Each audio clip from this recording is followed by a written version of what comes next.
Welcome to The Snake's Paw.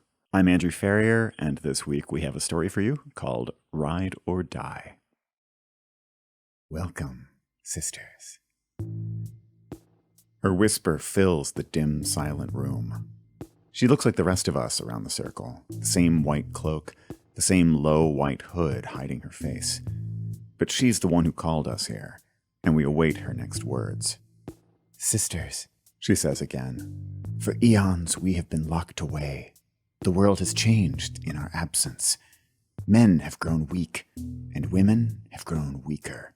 Oh, sisters. And brother, I add quietly. Sisters and brother, she says.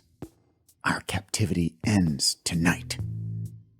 With one hand still clasping the cloak at her throat, she pulls back her hood.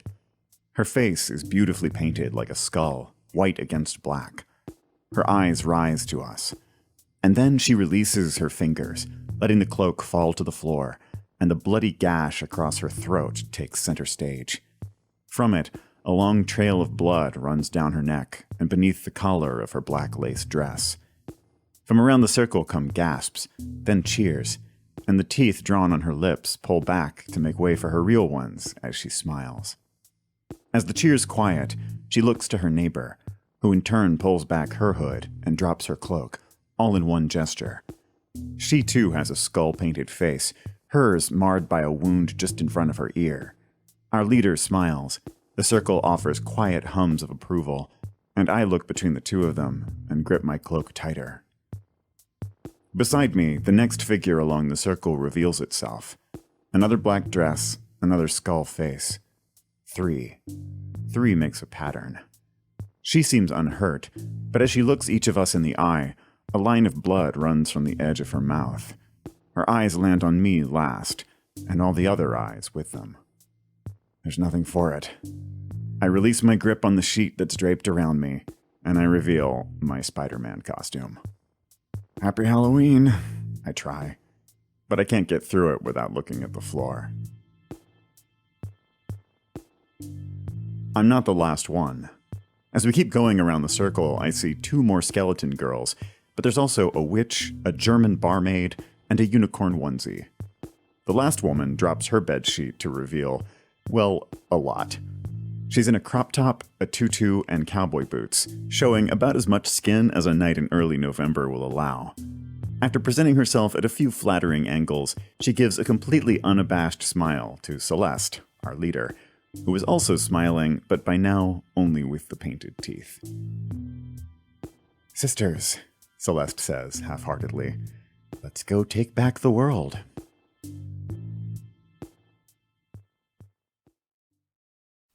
As the circle breaks up and the overhead lights come back on, one of them calls out, All right, girls, let's put these sheets back where we got them. If we ask for them to be replaced, the host is going to charge a fee. The women split into groups, and I stand on my own. I arrived just in time for quick introductions before the mandatory costume reveal. But I was hours late thanks to a delayed flight, and by then the proverbial ice had already broken into several icebergs of 2 to 4 people each, now floating at a comfortable distance from each other. Just as well. To me, these women aren't prospective friends. They're my competition for Celeste's time, and my puzzle pieces for who she's become. The state of the puzzle at this moment? The skeleton girls are complimenting each other on the execution of their makeup, except for the one who's busy spitting extra fake blood into the kitchen sink. The witch and the unicorn are comparing reviews for bars they read about online, and Tutu Cowgirl is at the mirror fixing her hair from the ravages of the bedsheet. Pete, hey! Celeste is back in the room, and she's come straight to me.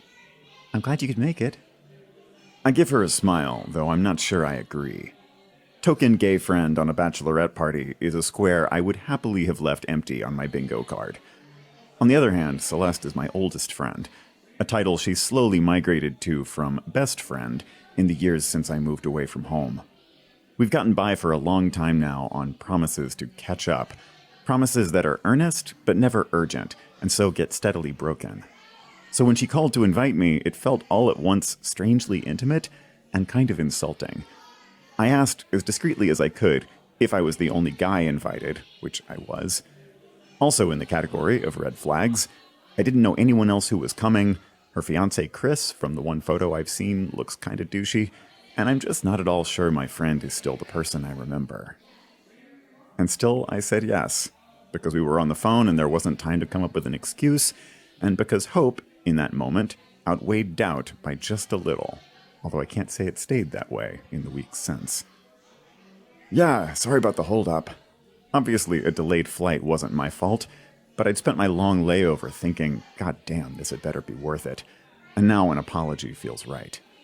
You look incredible. Is this something I was supposed to... It's the show I mentioned in the packet we mailed out. I was hoping... Sorry if it wasn't... This, I remember, is classic Celeste. Apologizing for no other reason than that someone else has apologized, and it's more comfortable if the conversational score stays even. It's a nostalgic old dance, and my steps come right back to me. No, I'm really sorry. Things have been crazy at home. I just haven't been on top of stuff. I'm sorry. I didn't mean to ask a lot of time from you. Who knows how long the dance would go on, but Tutu Cowgirl steps in. Emma, I remember. Hey girl, quick check-in. You know I'm the worst with dates. Halloween was last month, right? Celeste is visibly patient. It was 2 days ago, so this is Halloween weekend, and today is Day of the Dead. Emma smiles. You're gonna have to tell me what that means. It's a holiday, Celeste says, and a lot of people here celebrate it, plus it fits the vibe of the show I mentioned in the packet. That's why tonight's schedule starts with costumes. And sorry, just refresh me, Emma says. When on tonight's schedule are we going out? We'll go find a nice cocktail bar a little later, but next thing is making tacos for dinner. Riley already bought the groceries. Emma has slowly smiled wider and wider, and her face is nearing capacity. Celeste, I love your ideas, but I want to make sure this is going to be fun for everyone. She takes a little step back, speaking up just enough to get the rest of the room listening. And just because it's Day of the Dead doesn't mean we have to act like we are. She pauses, then makes her way toward the counter and the bag of groceries. Riley, did you get what I asked you for? One of the skeleton women turns. They're all friends from the vet's office where Celeste works, and this one somehow looks mookish and meek even under the paint. She points out a bag. Emma pulls out vodka, tomato juice, and bubblegum-flavored Pedialyte and starts mixing them into a drink I later hear her call a Bloody Mary Poppins. I don't want to order you around, Celeste, but there are things you're free to do tonight that you'll never be able to do again. She fishes through another grocery bag and pulls out a banana, which she starts to peel, but not before giving Celeste a wholly unnecessary waggle of the eyebrows. In a few more weeks, you'll be signing in blood. And to my brother, who, I promise you, is not out getting a mani-pedi right now. Emma pauses for a second, struggling to peel the banana. And if I understood you right, while he's out on Bourbon Street, you want to stay in and cook? Riley starts to say, Miss Emma, but Celeste interrupts her. Emma, we both understand what we're committing to, and both of us are happy with... Celeste, I've done literally hundreds of these. They're like a fortune cookie for your marriage. If you stay in tonight, cats aren't the only thing you're going to be neutering. She swings the banana in a sweeping, rhetorical gesture before going back to trying to peel it. And yeah, sometimes they get crazy and destroy marriages, sometimes right at the altar. And you know what? That's a good thing. It tests your relationship. It tells everyone whether you're ready. Our job is to put all the temptations we can think of right there in your reach and see whether you can stand them. She finally exposes the top of the banana and brings it to her mouth. Riley shouts, Miss Emma, that's a plantain! It's like watching someone bite a raw potato. Emma looks momentarily stunned, but then she reasserts her smile and chews, looking at each of us in turn, and finally swallowing. Having demonstrated her dominance over it, she sets the corrupted plantain down on the counter, takes a sip of her drink, and sighs. Look, Celeste, I'm sorry you weren't told what this tradition is really about. It's supposed to be fun, but it's tough fun, the kind that tells you who you really are. And we're all here to make sure you come out stronger on the other side. So we'll compromise. Sisters? She looks around the room and raises her drink. For eons, men and women have been getting hitched, and women have been getting the short end of the stick. So let's go take back the world by having a night that'll put the boys to shame. There's a chorus of woos. Some are enthusiastic, and some just seem daunted into submission. But together, they're a clear majority. Liquid calories only, girls. We gotta save room for dessert. Emma gives a big squishy wink as she walks away. I'm not feeling like the voice of bubbly positivity, but Celeste is clearly a little gobsmacked, so I assign a smile to my face and change the subject. So, the skeleton paint is a Day of the Dead thing? Partly. She's distracted, but there's a flicker of light. Mostly it's that TV show me and Riley and the others from work watch together. What's it about? And that's what she needed to hear. For the next several minutes, I'm nodding along to her recap of the show, in which a troupe of Amazonian warrior women rises from the dead to discover that they are the sole survivors of their ancient and advanced civilization, and they set about searching for men who are fit mates to rebuild their empire with, and have a little fun with, haha. A search that, for some reason, takes place on the streets of New Orleans' French Quarter. Black magic, backstabbing politics, and steamy romances ensue, and the recent season finale had Salvandran, the hunky villain, proposing to Naoshima, the group's favorite lead character. And since it was all any of them would be able to talk about all weekend anyway, haha, naturally it would have been the perfect theme for a bachelorette party if only everyone had read the packet. Haha. By the end of the recap, I'm feeling less optimistic about having common ground with Celeste this weekend, but the tangent has done its job, and I try to steer the conversation in a new direction. So, is that why you picked New Orleans? She nods. Plus, not a lot to do back home. A few people didn't want to come, but it's not that bad a drive, and I figured we could all use a change of pace. I'd meant New Orleans versus any other major city, not New Orleans versus our tiny hometown, but good to know that even going this far was a controversial vote. Well, I say, it sounds like if Emma gets her way, we'll pretty much be reenacting your show tonight. I was proud of my segue, but it's clear that bringing Emma back up is the wrong move. Guess dinner is scrapped. I better get to negotiating. I'm not excited for the results of that negotiation, but I'm even less excited for the process. Hey, tell you what, have you got some spare makeup? I can still be dead with y'all. Someone's bound to get Spider-Man eventually.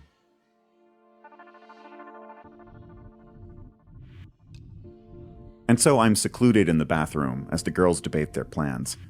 I'm not much at makeup, but there's plenty of both black and white, and with some trial and error, I pull off something resembling what Celeste and her friends did. I almost forget that each of them also has a bloody wound. After some looking, I spot the red, just a last bit of it in a dropper. What would it take to kill Spider-Man? Right between the eyes, I decide. I tilt my head back, placing the dropper against my forehead, and squeeze. Then the door opens, I flinch, and the blood runs into my eye. It's one of the girls, I can't see which one. We bumble through the necessary pleasantries. You okay? Yep, fine. Makeup giving you trouble? You could say that.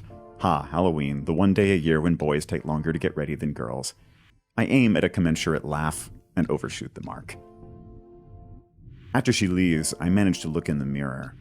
My eye is blazing red, and the line of blood zigzags from my eyebrow into my eye and then across my nose before mercifully disappearing. Compared to the others' dramatic injuries, I look like I have a disastrously popped pimple. So much for giving Spider-Man the end he deserves. I step out of the bathroom and find the girls ready to leave. One of the others wordlessly shoves a sash over my shoulder. I look down to read it. Ride or die. We're the only people on the block as we step out into the dim streetlights. It's a relief. Inside, the girls' laughter ricocheted off the walls, but out here it can disperse into the residential silence. It's a chilly few blocks walk to the French Quarter, and it's clear when we've arrived, thanks partly to the architecture, the looming ironwork and gated alleys, and partly to the costumed crowd, a mix of heavily dressed vampires and shivering, sexy nurses. I have to admit, it feels like no other place I've been. A few blocks in, we start to hear the loud voices of tour guides, each with their own crowd of people damming the sidewalk. We squeeze through the narrow walkways left open behind them, and each time we overhear a fragment of a ghost story. He could only watch in horror as she hurled herself from the roof, and the nails came flying out of the rows of coffins.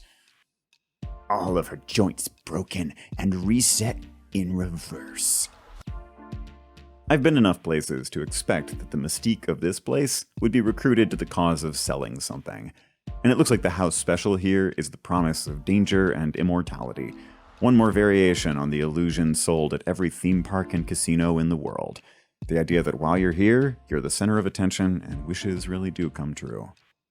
I expect the pitch to get subtler as we go, and I'm on my guard for it, but I can feel the tug of wonder and curiosity all the same. Celeste catches up with me. She's wearing a sash now, too, one that says Bride or Die, and her ensemble is topped off with a tiara. We should take one of these tours, she says. The words hell no come to my mind, but I manage to suppress them and say, so what are we doing tonight? You'll see. It came down to a compromise, but I'm hoping it's one you'll like. Her dodging eye contact makes her seem less than confident, and I feel like I need to speak up. This is your time, you know. You're allowed to throw your weight around a little. Her smile is exasperated. Emma is Craig's sister. That's right, not Chris, Craig. Douchey face and douchey name. His family is paying for most of the wedding, and they really wanted Emma to be my maid of honor, so I'm not in a position to tell her no on much. We can always run away, I say. Just the two of us. I give my voice just enough of a sarcastic lilt to let her believe what she wants about whether I mean it or not. She laughs. See, this is why I had to invite you. You're my get-out-of-jail-free card. She checks my reaction. These girls are great, but I see them all the time, and they're not big on trying new things. I feel a flush of appreciation, but there's something odd in her phrasing, and I decide to keep it casual for now. Is being here new? You don't ever come down for, weekends? People need their animals taken care of on weekends. She shrugs. It just feels like one of those places, if you wanted to try being something new, you could do whatever, and no one would bat an eye. She looks up. You don't feel it? I shrug. You live in a city long enough, and there's a lot less that feels new. She smiles. Wouldn't know. Well, you're here now. What new thing are you going to be tonight? A sentient undead seductress. Duh.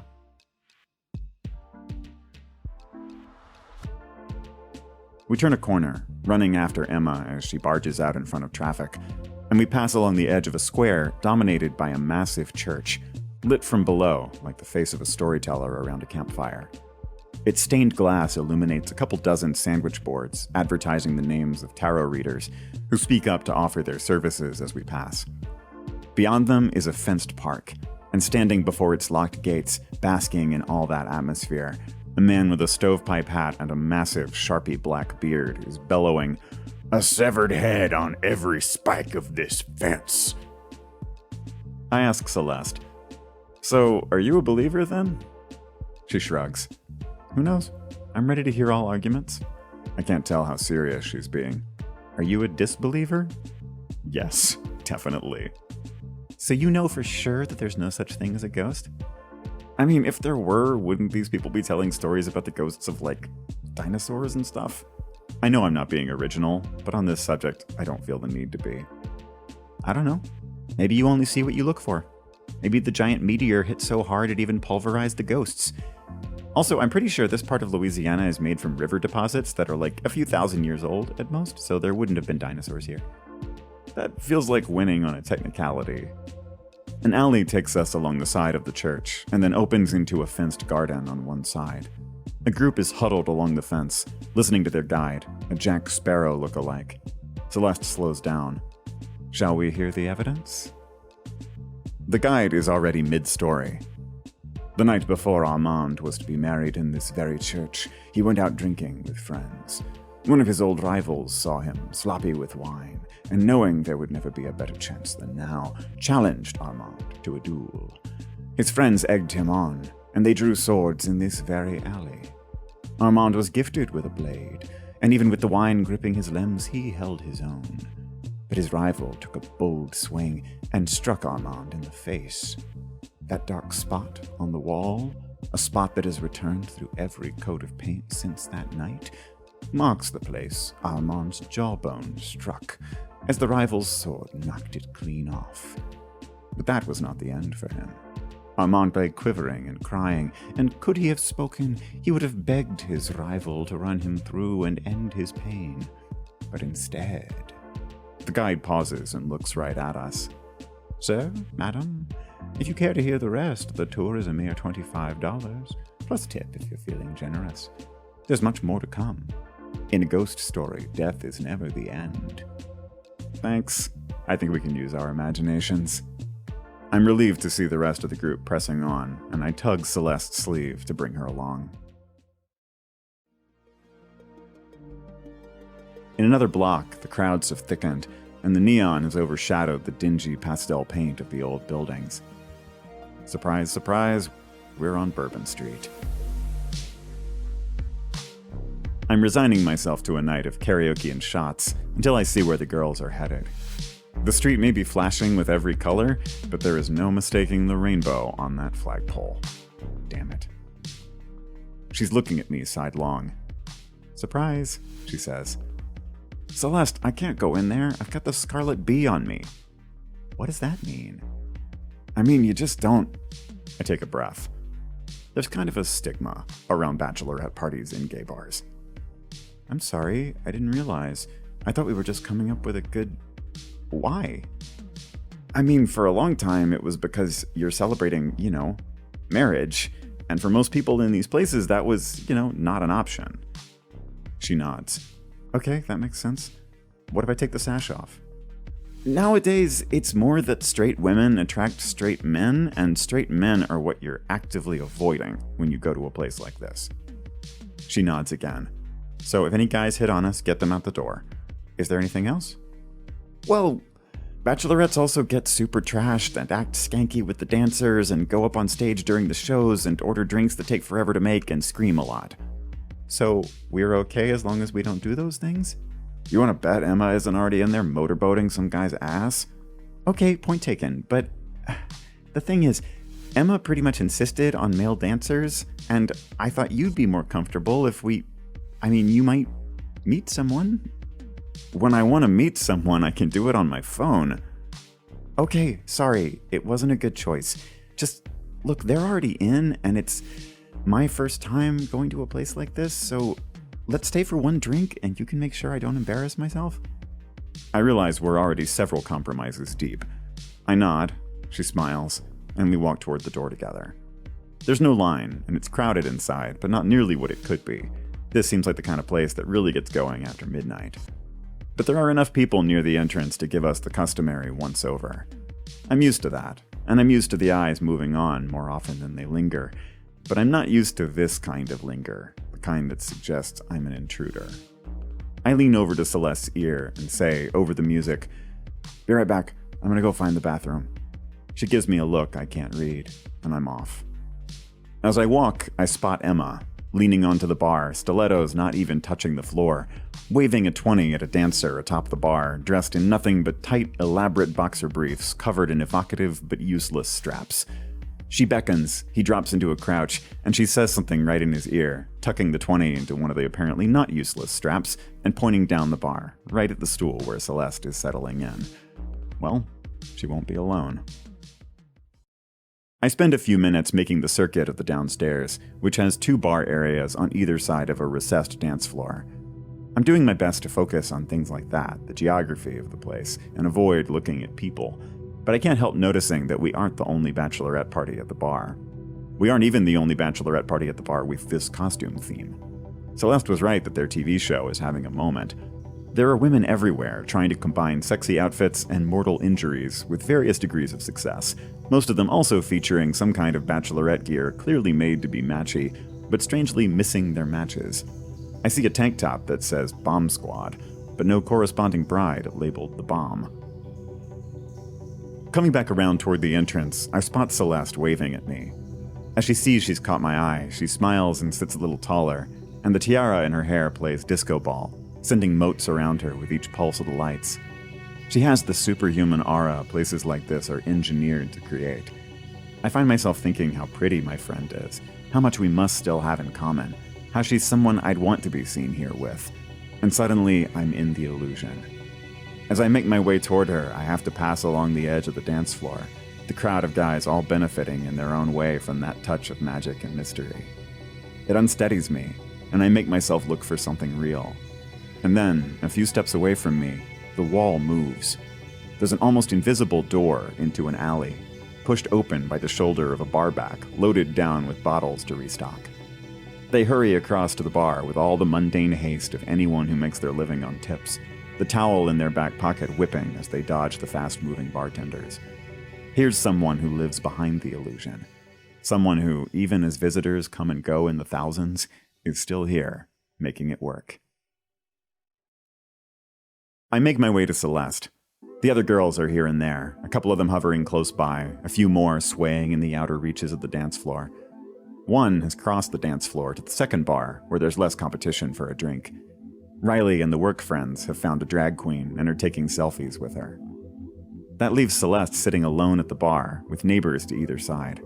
Are the rest of them too preoccupied for her, or is she waiting for me?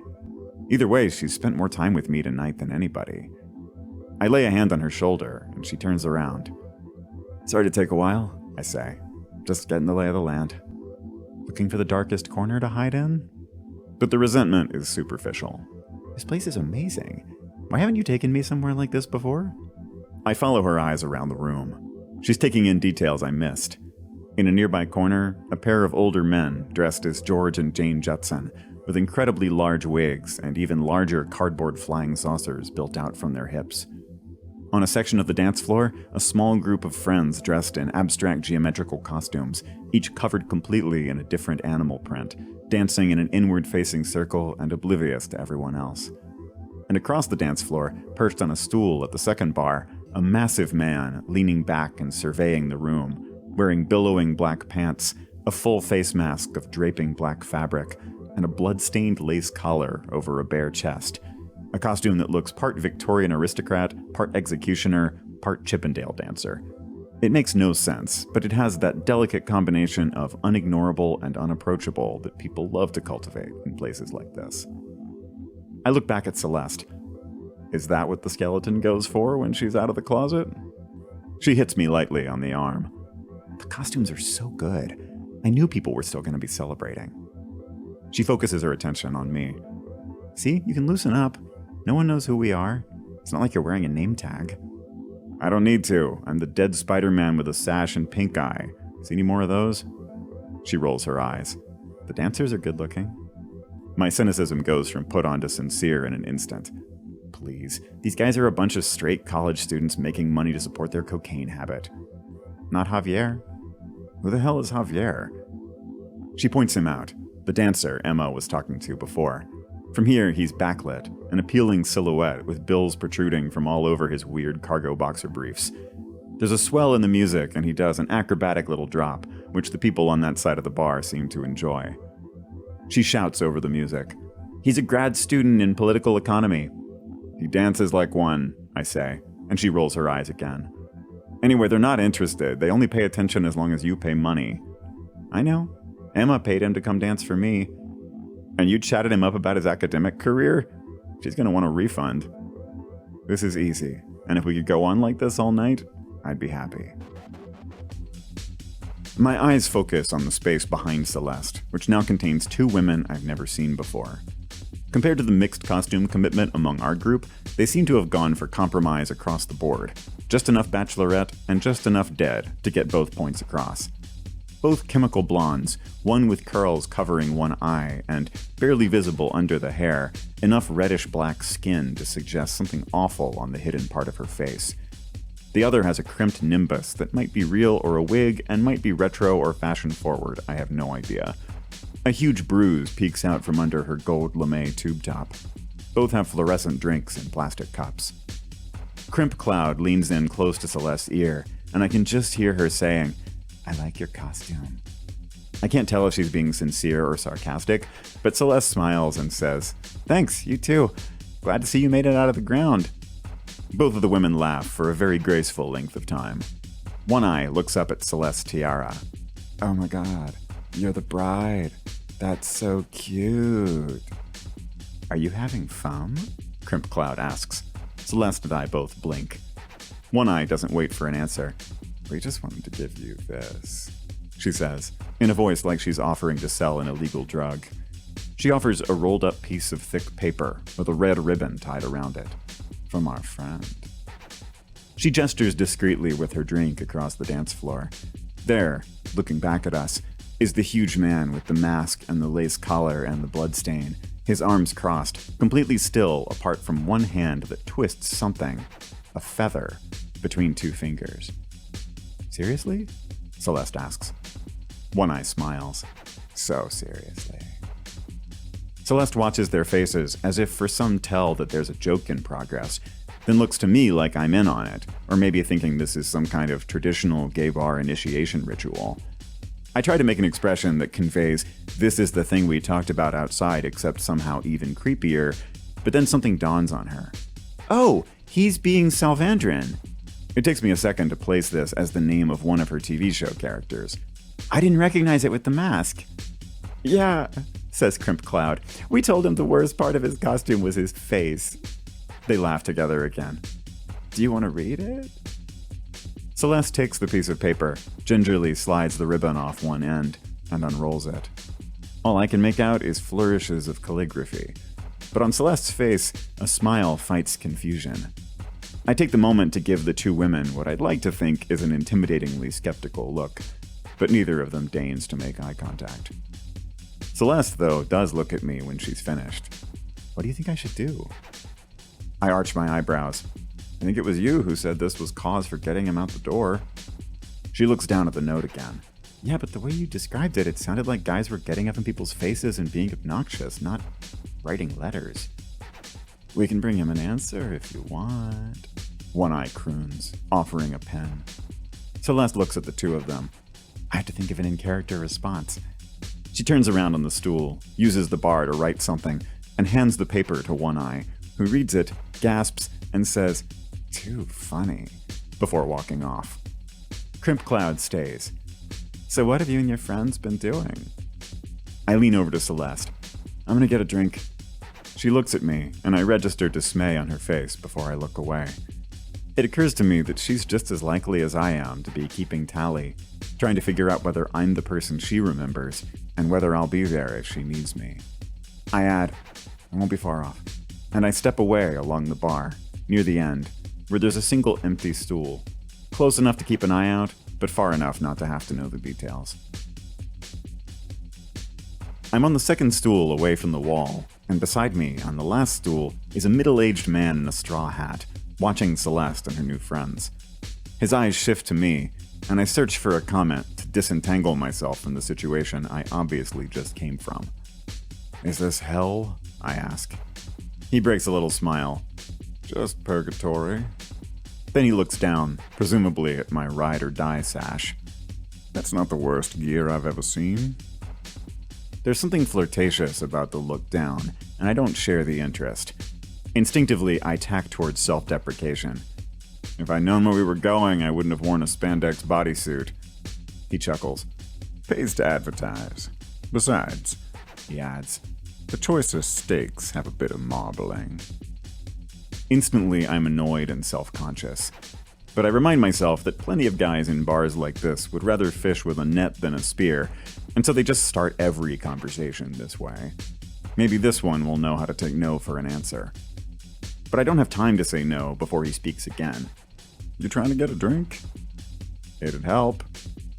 He looks along the bar and gives the kind of nod that's almost invisible to most people, but loud and clear to service professionals. The bartender comes toward us, bypassing plenty of eager customers, and sets a glass of some brown spirit with no ice in front of my new acquaintance, where there are already two other identical glasses, one empty, one nearly so. I'm about to speak, but the guy on the stool says, "Bring him something sweet," and then the bartender is off again. I bite back my irritation. I was gonna go gin and tonic, but guess we can't have everything. He smiles. Most bachelorettes seem to prefer not to taste their alcohol. Or their roofies, I think. But if I'm gonna be stuck with this guy for a few minutes, talking shit about bachelorettes feels like safe territory. Well, I used to think the same thing, but today I was initiated into the ancient order of bachelorettes, and now I can tell you they are the filthiest, most liquor-swilling people on God's green earth. I glance at his multiple glasses. Present company excluded, I'm sure. He raises the glass he's been nursing, downs it, and picks up the next one. Makes it easier to put up with the tourists. You live here? It feels like a question in my head, but I realize it didn't come out that way. I didn't get the sense this was a locals joint. He shrugs. Used to be the place where everybody knew your name. I still know mine. Named a stool after me. He leans back a little, and I can see a gleam on the wall behind him.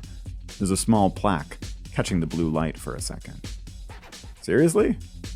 I pull up the flashlight app on my phone and lean forward just enough to put its steady beam on the plaque. Let it hereby be known, the plaque says, that this stool is the rightful domain of Angelo Tramontine, and that all others shall yield it in his august presence. His name is there in Gothic blackletter, a weird contrast with the bass-boosted pop music. Wow. I briefly ponder how many drinks you have to buy to get something named after you in a bar. So you're here a lot. Is it always like this, or just a Halloween thing? It's All Souls. Sorry? Today, it's All Souls Day. After Halloween comes All Saints Day, dedicated to the virtuous deceased, and then All Souls Day, dedicated to everyone else. Traditionally a day for visiting cemeteries and otherwise communing with the dead. It's stuck in the shadow of Halloween, but for some of us it's more important. The worst is when it falls on a weekend. Sacred holiday just gets chewed up and shat out as one more day of party.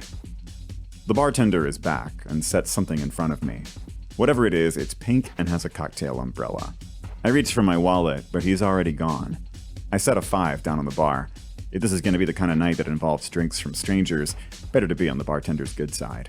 But then, for all I know, something sweet was code for something that'll knock you on your ass in 15 minutes. I pick up the drink and resolve to take the tiniest sips possible. Back to Angelo. I didn't know that, I say. My friend mentioned Day of the Dead. He gives Celeste a glance, and for the first time I know what his face looks like when it shows a shred of respect. But I didn't realize it was a big deal. For some of us, it's the highlight of the year. He watches me. I smile, not sure what else to do. Kind of a one-day break from the status quo? He waits. My smile waits too. You're not the quickest on the uptake, are you? I'm sorry? Did you finish reading the plaque? I thought I had, but I lift the light to it again, and I see in the bottom corner a small engraving that must have been a late edition. 1923 to 1985. Not gone long, just walking it off. I look at him again. His expression is steady. I raise the light to his face. I don't know what I'm looking for. Whether his eyes react?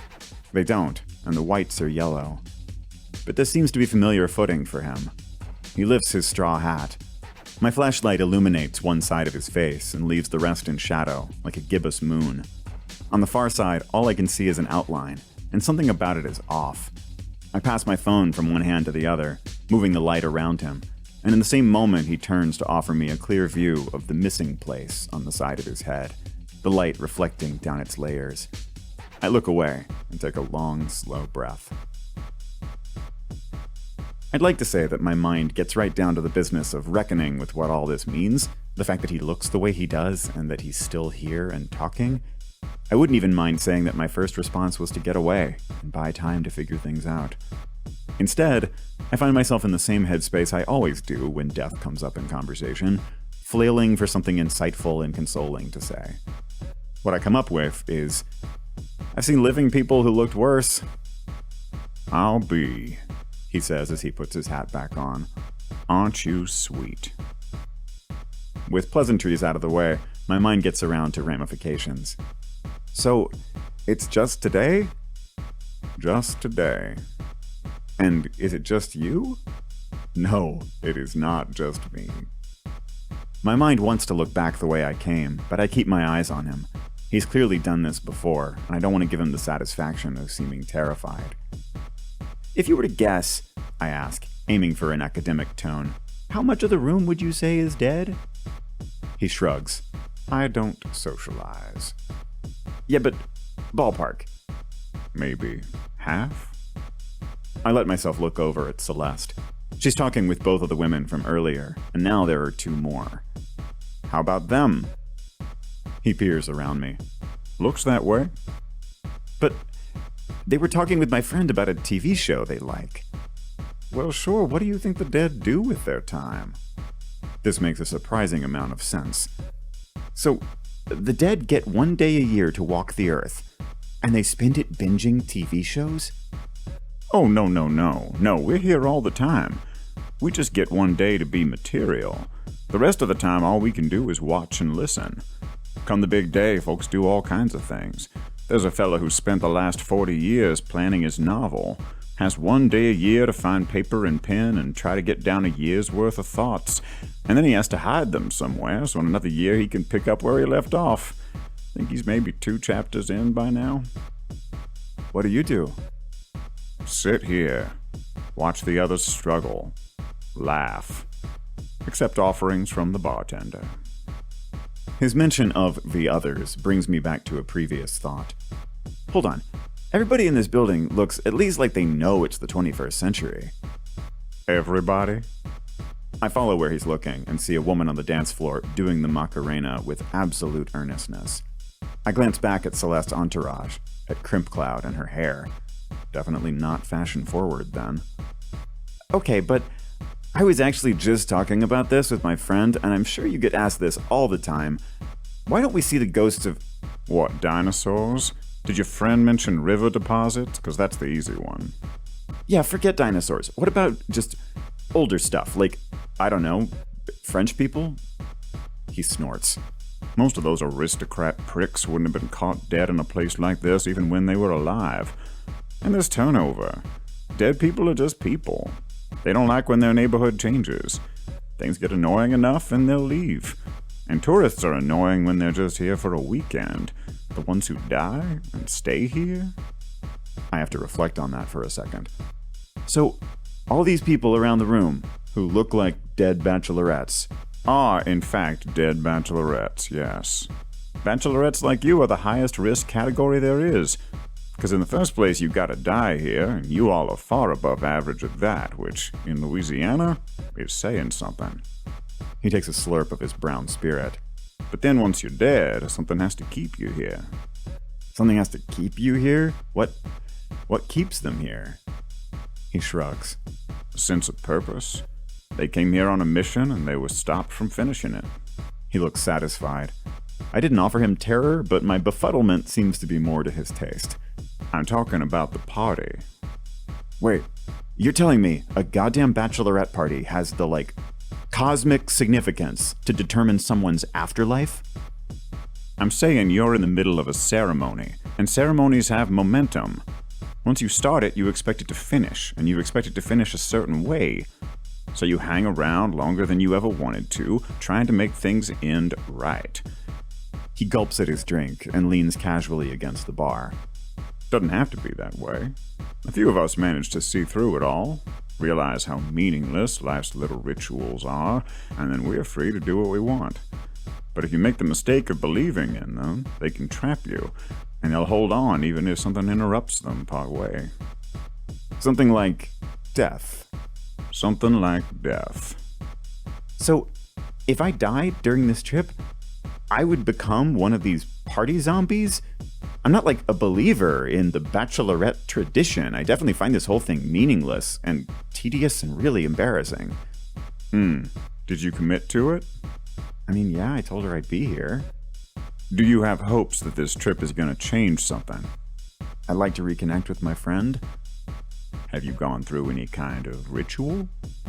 Sort of. Do you feel trapped? Oh, God. He smiles. Well, for what it's worth, odds are you're not going to die here unless you make stupid choices, or... He glances around at some of the dead near us. If the wrong kind of person takes an interest in you. And it definitely won't be you they're interested in. I mean, at the risk of quibbling on a technicality, you seemed interested in me. Whatever makes you feel good, fella, but no one here needs anything from you, least of all me. Okay, sorry. I'm talking about them. They are stuck here. They locked themselves into something they can't finish alone, and they need someone to help them do it. Right, but the thing they started is a bachelorette party. They need to, dance in here for a while, interrupt a drag show, do a body shot off a stripper, and done. You're not listening. Think about it. This commitment you've made. When will you feel it's done? I have to think ahead. The flight home will be a relief, but in a few more weeks I'll be back on a plane, and then... The wedding. Correct. And that was true for all of these idiots, too. They kicked the bucket, their friends left, and they've been waiting to be part of a wedding ever since. And look at them. Would you invite them to yours? I look around at the bedraggled, scattered women. I imagine them asking me for anything outside the flattering darkness of a bar, how quickly I'd fake a phone call or a dying mother or whatever else it took to get away. And a bachelorette, he's leaned close and is whispering near my ear, is not a solitary animal. She will submit to a leader, even if she's mistreated. He looks over toward a woman huddled in a corner, shivering despite the warm indoor air, in a tank top reading, "Third alternate best bitch," her eyes darting around the room. She will do as her leader says, as long as she thinks it'll get her to the end of the ritual. You're saying, at the top of this thing, there's some kind of dead bride? No, not yet. But there is. He looks across the room again. A groom. I follow his eyes and see the hulking masked man, still leaning against the bar, arms crossed, and now one eye is there, whispering in his ear. I look for Celeste. Where she was standing, there's now a small mob, enough to crowd guests off of the nearby stools. She might be in there, but it's impossible to tell through the wall of women. I get up. The dead bachelorettes are shoulder to shoulder. I'm approaching slowly, trying to get a glimpse of Celeste's face between hairdos, when one of the women spins and grabs me by both shoulders, her face inches from mine. Her eyes are barely open, her mouth locked in permanent duck face. Can I have your boxers? She slurs as she leans on me, pushing me back the way I came. I need them for a scavenger hunt. I really don't care for being touched by strangers, and it's an instinct that serves me well here. I recoil fast, faster than she can keep up, and in another second she's falling. The noise her face makes as it hits the floor is loud enough to be audible over the music. An ungraceful little leap gets my ankles clear of her reach, and I seize the chance to barge through the breach in the bachelorette's defenses.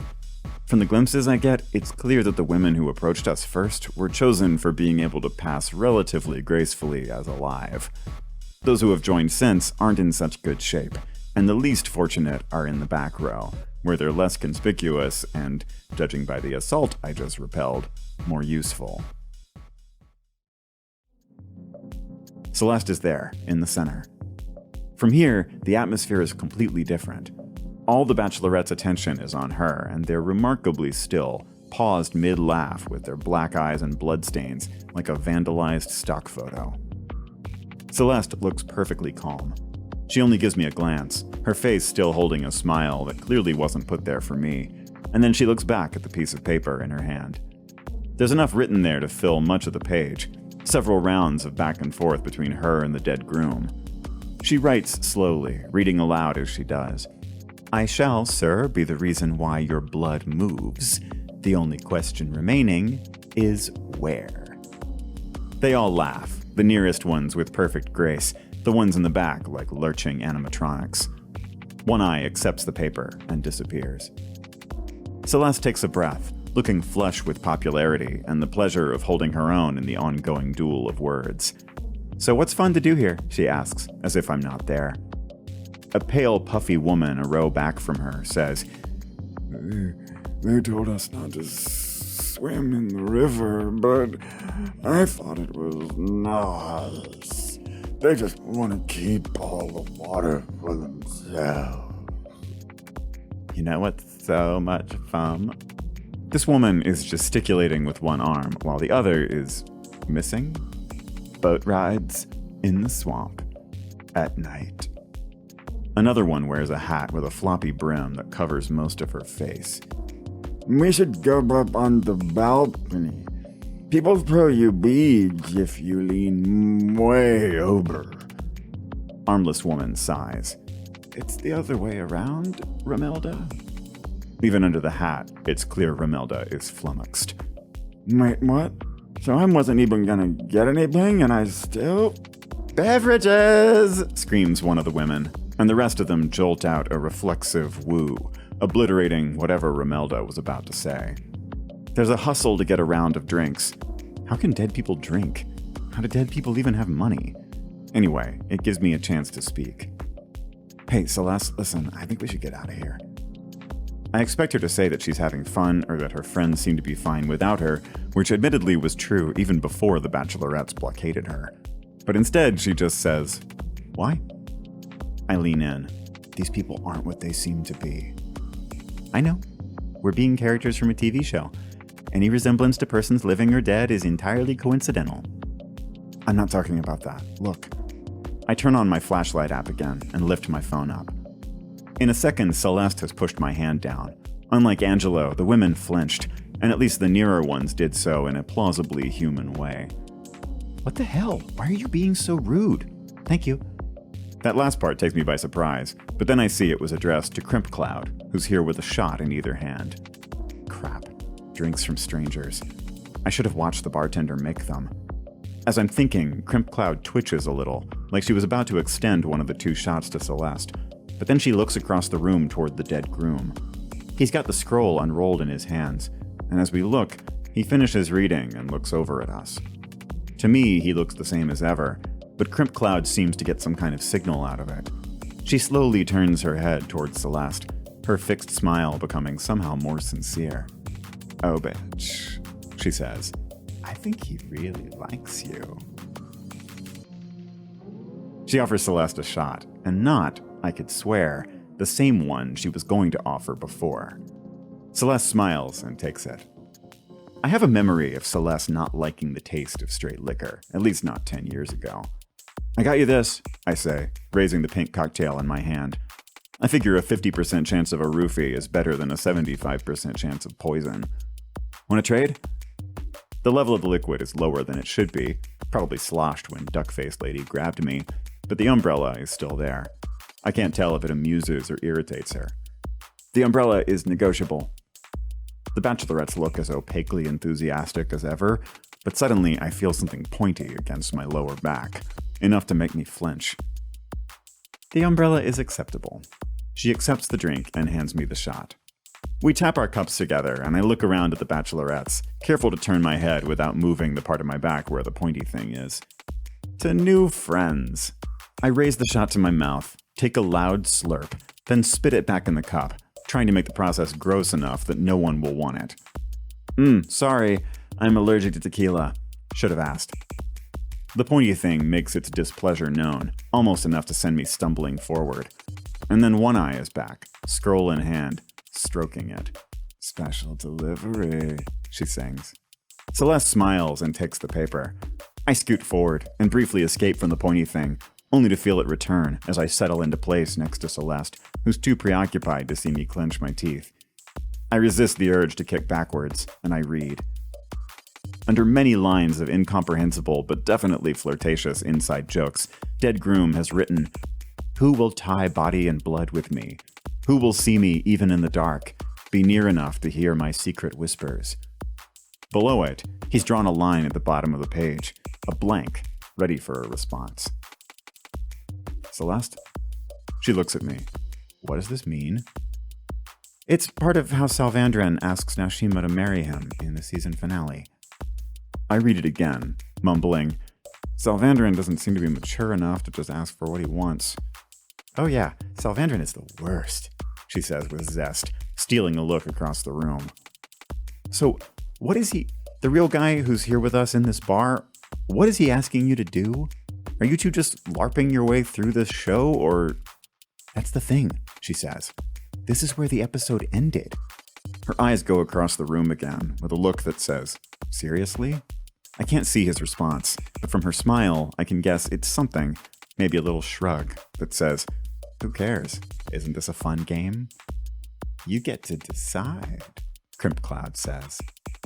In this moment, Celeste's face brings me back to our conversation earlier, when she talked about becoming someone new, and how that was why she wanted me around. And right now, if the situation were any different, I would be telling her to say yes. But given the situation at hand, I have to say something I don't mean. Celeste, are you sure? I take a deep breath, picturing her fiancé's douchey-looking face, and pray that I'm getting his name right. What is Craig gonna think about this? She stares back at me. Craig is fine with it. We're allowed to meet other people. Pete, just because we don't live in a huge place doesn't mean... She shakes her head and looks down at the paper. I can see her deciding it was the wrong idea to ask for my advice, deciding to go off on her own, and it's a decision I can't help but respect. She turns around at the bar and writes the biggest, most curly-cued possible version of her name on the blank, then rolls the paper up and holds it and my drink over her head. "Sisters," she shouts, "our captivity ends tonight. Let's go take back the world." She throws back what's left of the drink like a shot, and several of the bachelorettes reflexively throw back their own already empty shot cups. Celeste hands the scroll to One Eye, saying, "Ride forth, my Amazons!" A cheer goes up from the group. "This is gonna be so much fun," Crimp Cloud says. "Is it okay if we tell our friends?" "You've got even more friends?" Celeste is momentarily nonplussed, but she seems to come down on the side of being impressed rather than put off. "Oh yeah," Crimp Cloud says. "You haven't met any of the boys yet." And she slips away. Celeste looks back to me. Her excitement visibly quiets as she seems to ponder what to do with me. "Look, this is what I wanted to do tonight in the first place. Just nerd out with some people who like the same stuff. So I'm gonna go have some fun. If I feel like it, maybe I'll have some more fun. And then I'll check in with everybody else and, I don't know, call an ambulance for Emma. And hey, if you're so worried about me being safe, come along." It sounds like an accommodation, not a request. And as little as she seems attached to the idea, I'm sure whoever is pushing the pointy thing into my back will like it even less. But by now she's looked away, not waiting for my answer. So I say, "Okay." The pointy thing digs in, and I feel it cut this time. I wince, and there's a tug on my sash, pulling me away from Celeste. "I'm just gonna go to the bathroom, again, and then I'll find you." She doesn't respond. As the hand pulls me backward, I make a quick step to the side, ducking through the sash and losing it. I turn and retreat, trying to get my captor in view while also putting some distance between us. From this side, all I can see is the silhouette of someone sidling between me and Celeste. Having cut me off from my friend, she starts toward me, hand upraised with whatever weapon she's been holding to my back. I dodge some patrons and angle toward the end of the bar, where Angelo is sitting. As I get near him, she's suddenly lit up. It's Duckface, her nose now lying sideways. She's holding a spike heel, the stiletto on its bottom shaved to a point. We square off for a second. She glances over her shoulder at where the other bachelorettes are gathering again. Looking me in the eye and giving the tip of the heel a slow lick, she steps away. Angelo has a flat smile that shows no surprise. The stool next to him is still empty. Preoccupied as I am, I recognize the suspiciousness of a persistently empty stool in a crowded bar. If some kind of ghost predator were to set a trap here, this is what it would look like. But Celeste's entourage is hustling her toward the door. I need more of his obnoxious knowledge, and I only have a minute.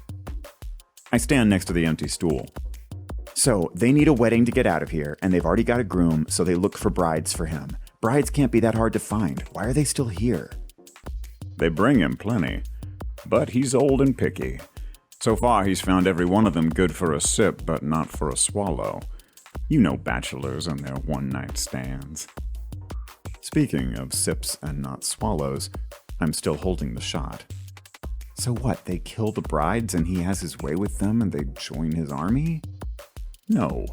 Who wants a one-night stand to stay around forever? He just has his way with them. Who knows what they do after they hook up with a dead guy who's missing half his face, but he doesn't kill them. I looked down into the shot. The bachelorette had 2 shots, and she waited for a signal from dead groom. So if one of them meant no, and the woman who drank from it would walk away alive, then the other one meant yes, and... God, I had this stuff in my mouth. I set it down on the bar. Angelo looks intrigued for the first time. No way. Did he pick her? I nod. Oh, shit. Every tour guide in the quarter is gonna have to update their story, and they're gonna have to get it from yours truly. Okay, well, let's try to give this ghost story a happy ending. How do I stop him? He stares at me. It's the first time I've asked him a question and he hasn't instantly answered, helpfully or not. You said this is the one day you have in the year. What if I can hold them up until after midnight? If you think you can delay them that long, be my guest. I check my phone. It's barely 11. I look up. Celeste is gone. I have to go or I'll lose sight of her. What if we made a different wedding happen? Beat them to it. He spreads his hands. They've had a long time to get attached to a certain vision of things. I wouldn't expect their cooperation. Do you not have any ideas? My idea is that this is a rerun. I've been watching this place for years. The same cycles play out over and over again. Little girls and little boys come in for a thrill and make the same dumb choices, get the same consequences, and cry the same tears. I've stepped out of it, and I'm free to just sit here and watch the trapped animals chew their own legs off. He picks up the almost definitely poisoned tequila shot and throws it back. I take a last look toward the door. Celeste is long since gone, and there's no way I'll be able to spot her in the crowd outside. Where are they going? The church? No, we roll with the times. He tells me an address. Enjoy your visit to the spider web.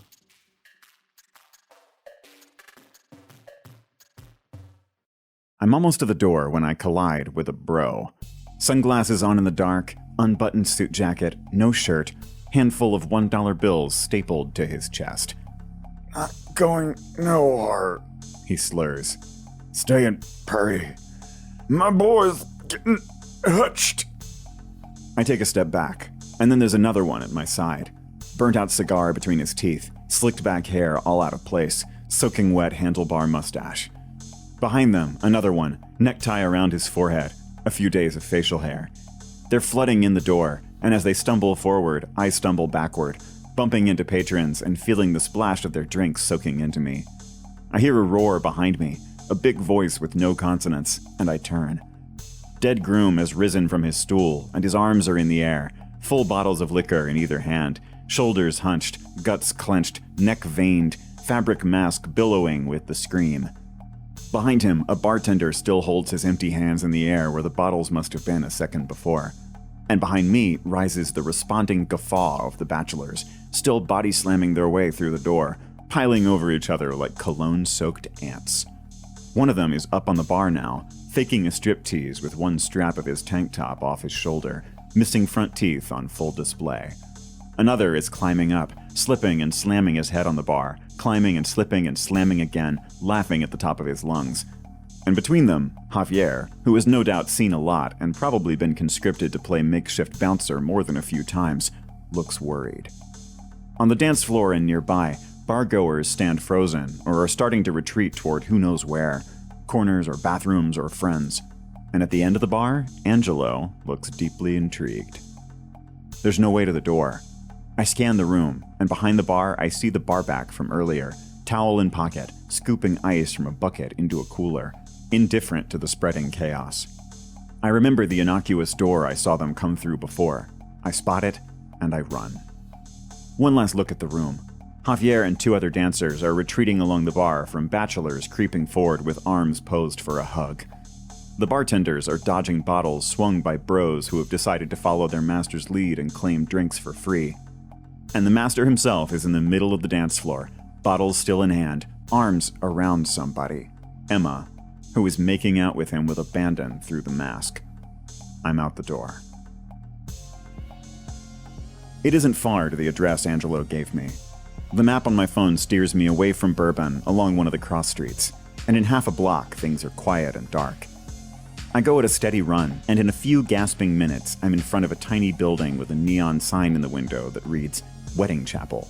Its pink lights illuminating a piece of paper taped underneath with a Sharpie message reading, 24 hours, waiting periods waived. The doors are wide open, looking into a single large room. If they're planning to block the way in, they haven't done it yet. I give my legs one last push and sprint inside. I find myself running along the proverbial aisle toward the proverbial altar. On either side are rows of folding chairs, enough for a big crowd. A small crowd has already claimed some of them. Dead bachelorettes are sitting scattered across the room, while others who don't want to or physically can't sit down are pacing the outer aisles or standing in corners. Mostly they seem preoccupied. Each one may be imagining the long-ago, far-away ceremony that tonight is supposed to substitute for. Crimp Cloud is one of the few to turn and look as I come in. Marcy? Paige? If you're gonna just stand still and rot, could you at least rot in front of the door?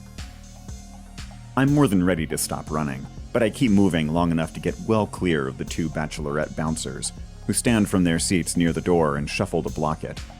One of them has scrapes all down one side of her body and face, as if she was dragged from a moving car, and under the brighter lights, the wounds have crossed the narrow line from realistic to real. I look toward Celeste, standing at the center of the room, and I can tell that she's seen this too. She's picked the spot where she can stand furthest from most of them, but she loses some of that perfect distance to walk toward me. Pete, I shouldn't have come here. They're all... I know. You alright? Yeah. She takes a breath. Things seemed cool till we got here, but then they got quiet, and once we were inside, I could see... Good evening, sir. Are you the groom? A fluffy-haired old man in a suit is standing in a corner. We can start in a moment. We're just, handling the paperwork. His eyes dart to a nearby computer, where one eye is seated, typing away. We've all been watching weddings in here for years. Celeste and I both jump at the hissing voice of a bachelorette next to us. She wears bunny ears and stands in sorority squat position, maybe stuck that way. She knows the whole computer system. She's gonna make sure everything is perfect. In the meantime, the old man continues, please feel free to peruse our catalog. We have 6 different song choices to play under your vows. Celeste grabs my shoulders. What are they gonna do to me? They're stuck here and they need someone to marry their guy so they can leave. I realize that she looks a little hopeful. And then they would take you with them. She nods. That's the part I was waiting for. Yeah, sorry, buried the lead there. Hey, Sorority Squat says. listen, we don't want you to do it because you have to. Yeah. Others are gathering in on us, and the one-armed woman from the bar is speaking. We can tell you really like him. We all like him too. We all wish it could be us. Celeste has almost begun to speak when she adds, but it can't. We're not brides. But I don't like him, Celeste says. I don't know anything about him except that he's the kind of guy who would... Brides always say that. Sorority Squat says. There's always cold feet on the big day. It's traditional. And we really want to go home. This is the woman with the third alternate best bitch tank top. It's so nice of you to help us get home. But you're not being nice to me. I didn't agree to this. You did. Crimp Cloud has joined us. You signed the paper. No take-backsies. We were pretending. When aren't a bride and groom pretending? When do they ever know what they're really getting themselves into? Anyway, marriage isn't about love. Everyone knows what marriage is really about. They all nod and open their mouths to speak, and the next few seconds are utter cacophony while they all say something different, tapering off one by one until a very old woman I hadn't noticed before is speaking alone, saying, until she's carried kicking and screaming across the threshold. We really wanted you to have a good time, Crimp Cloud says. We didn't want it to hurt. We were going to poison you and it would have been so fast. She glares at me. You would have been doing all of this from our side and it would be so much easier. Celeste takes a step back from them and whispers to me. I bet if we ran for it, we could just knock them down. I shake my head. They're tougher than they look. They wrecked the bar after you left. Seriously? Yeah, they went full tilt bachelor party. Even saw him making out with somebody. Somehow this seems to surprise her. God, what a bunch of assholes. There's gotta be another alternative. Excuse me, sir. The old man shouts from across the room. I couldn't help but overhear the word alternative. I want to emphasize that for a very slight markup, we can offer Wicca, Mafia, Voodoo, Elvis, drag, or vampire ceremonies. I see Celeste flinch. Pete. I follow her eyes. In the doorway, a slack-jawed bachelor is staring up at the ceiling. The rest of them can't be far behind. She spins to face me. What if you and I just got married right now? No! Crimp Cloud yells. We haven't come all this way for a fake little, pretend little... She steps slowly toward us. We want a traditional wedding, and we'll hold you still if we have to. I admit I'm feeling intimidated, but Celeste suddenly looks at Crimp Cloud with something else on her face. Did you say traditional? She looks down the aisle as Dead Groom and his cortege enter the building. Oh, she says, we're gonna make this real traditional. Even through my worry for Celeste, I find myself impressed with how well the minister does his job. Once the bachelorettes back off of him, he straps on a little white collar and assumes an air of instant authority. Having mistaken me for the groom, he now reads the room and shifts his attention to Dead Groom, walking him into position and not missing a beat over his ensemble. I reflect that officiating weddings near Bourbon Street must regularly involve nudity, vintage clothing, and bloodstains, but I would have expected at least a second's pause overseeing all three at once. With Dead Groom and Celeste taking their places, everyone else makes for the folding chairs, and I have to run to get a spot in the front row, in the chair that'll be easiest for Celeste to see. I don't like the idea of having my back to the bachelorettes, and I can't think what help I'll be if things go south, but the least I can offer is visible support for whatever she has in mind. She stands, looking Dead Groom in the eye. For a second, I see her rubbing her fingers together at her side, something she always did when she was nervous. But then the minister hands her a bouquet, clearly well used, and she takes it and is completely still. For Dead Groom's part, he holds the scroll in one hand, while the fingers of the other work at the empty air as if wishing for a sword. Ladies and gentlemen, the minister says, we are gathered here today to join these two in marriage. But first, a few ground rules. Please do not take photos or videos. The chapel has its own cameras, and you will be sent an order form after the ceremony. You may speak your own vows, but please keep them to a maximum of 90 seconds. And please do not touch the volume knob on the speakers. This appears to be addressed to a specific bachelor in the front row, who abruptly leans back in his seat and looks at his fingernails. The minister looks between Celeste and Dead Groom for acknowledgement, but Celeste doesn't seem to have done so much as blink, and Dead Groom, I suspect, could match her stare all day. In that case, the minister turns to face Dead Groom, glancing down at a paper in his hand. Do you, Armand, take this woman? Excuse me, Celeste says. Holding the stare, she nods down at something. What's that? Dead Groom cocks his head. That. Right there. She points. His hand goes up to his blood-soaked lace collar, and he lifts it slightly between his fingers, as if to say, this? No, not that, she hisses. That. She steps forward, and I hold my breath as she prods him, not at all gently, right on the neck. He breaks eye contact with her, trying to look. I squint. It's all bloodstains, but somewhere in there is a smudge that's a slightly different color. A bit of lipstick? He touches the spot, unable to see what at this point I and the minister and both squads have recognized. He rubs at it and lifts his finger to look, but she slaps his hand. Don't try and hide it. She takes a deep breath. You've been playing tonsil hockey. Her accent, usually subtle, goes through the roof. For a second, I'm bewildered. This is what she wants to prioritize? And then my eye lands on the minister. He's watching Celeste as calmly as if she were saying her vows. He's used to this. And then I realize what she's doing. I also realize I left out a key detail, and I speak up. With your maid of honor. She looks at me, genuinely agog. With my maid of honor? Oh, shit. I look behind me and see Duckface Woman, her mostly frozen mouth contorting toward a smile. This is getting good. Celeste is looking at Dead Groom with fresh rancor. Not to mention, I heard you made a total ass of yourself at the bar right before our wedding. One of the bachelors pipes up.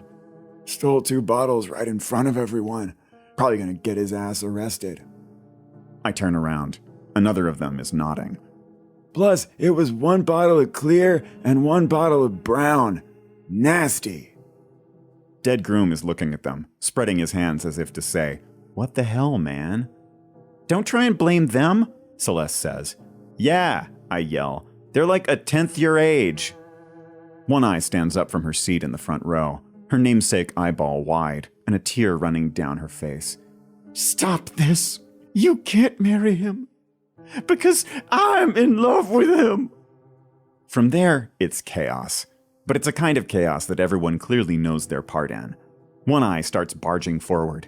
Two of the bachelors stand and hold her arms, while others in the audience whoop along. Celeste backs away from everyone, yelling accusations I can't hear. The minister steps to his desk and calmly picks up a can of pepper spray, and one of the bachelorettes pulls out a cell phone and starts shooting video. Only dead groom seems uncertain, and then only briefly. For a moment he stares at Celeste, and then he steps toward her, raising a fist. All I have time to do is throw myself against him, grabbing for the scroll. As I hit, his insides make a sloshing sound. I can tell it wasn't enough to knock him down, but in a twist that's too fast for me to follow, I'm on my back on the floor, the wind knocked out of me, and he's on top of me. Through the haze, his mask is dangling in my eyes, and I can feel blood dripping on my face. I see Celeste pull the scroll from his hand, rip it in half, and yell, "The wedding is off!" The noise in the room hushes. Dead groom is still for a moment, and I'm able to scuttle out from under him and away from the audience. Celeste meets me and tries to help me up, but we both freeze at the sight of Crimp Cloud closing in. She's between us and the rest of the room, backlit with the photo lighting, the place's cameras no doubt automatically snapping photos as she looms over us. As my eyes adjust, I make out her face. There's a shine of moisture in her eyes. This, she says, this is the kind of wedding I always wanted to go to. And then she's gone. I manage a shallow breath. The room is empty. A second breath, enough to speak. Thanks. Celeste takes my hand and helps me up. Thank Emma. She's the one who reminded me that for what we're doing, this is as traditional as it gets. We're alone in the room now, apart from the minister, who, for the first time, looks a little impressed. Well, he says, surveying the room, where a moment ago there was clamor and chaos, now there are just a few flipped chairs. One of the easier cleanups we've ever had to do. It takes a few hints for us to realize that he's got another wedding in 10 minutes. We tidy up the chairs while he tries to fix whatever One Eye did to his computer, and then we head out, scoping out the street before we leave the building, looking around corners before we proceed. We can hear the churn of Bourbon Street, but for now, we keep our distance. After a short stretch of silence, Celeste asks, "Wait, how did you know who those people were?" "A guy at the bar told me." She takes in this unheroic explanation. Did he say why? Like, what made them that way? Kind of. He said people get stuck in ceremonies, and something occurs to me. The drink Angelo gave me.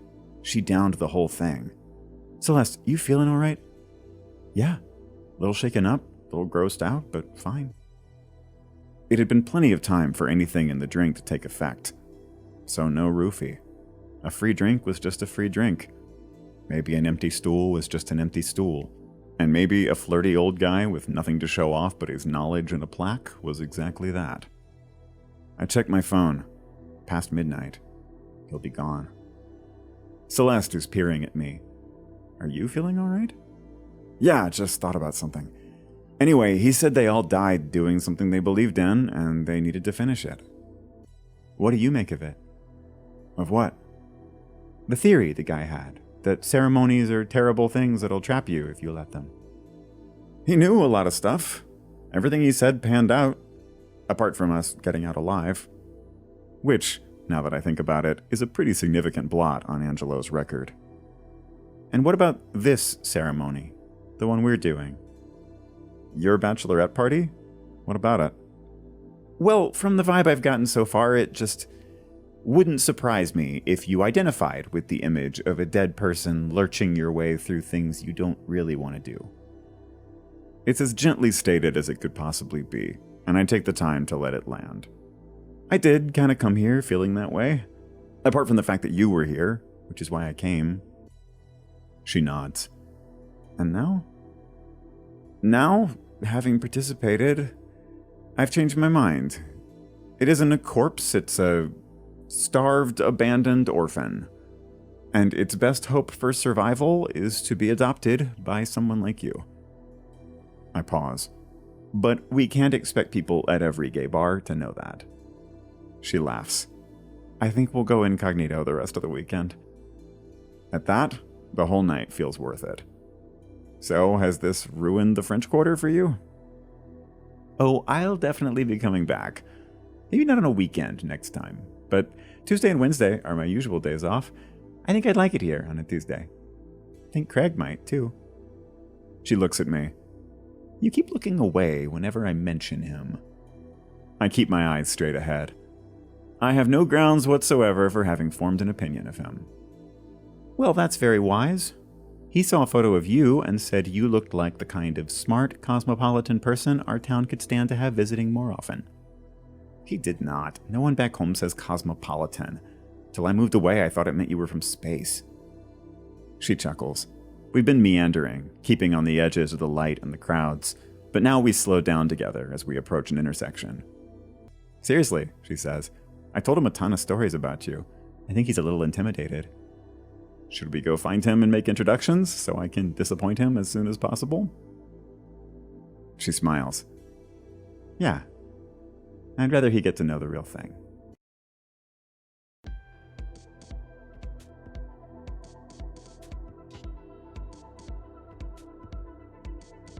That was Ride or Die, written and narrated by me, Andrew Farrier. If you like what you hear, you can support the show at Ko-Fi, that's ko-fi.com/thesnakespaw. And you can also find us at The Snake's Paw on Twitter, Instagram, and YouTube. Thanks for listening. Talk to you soon.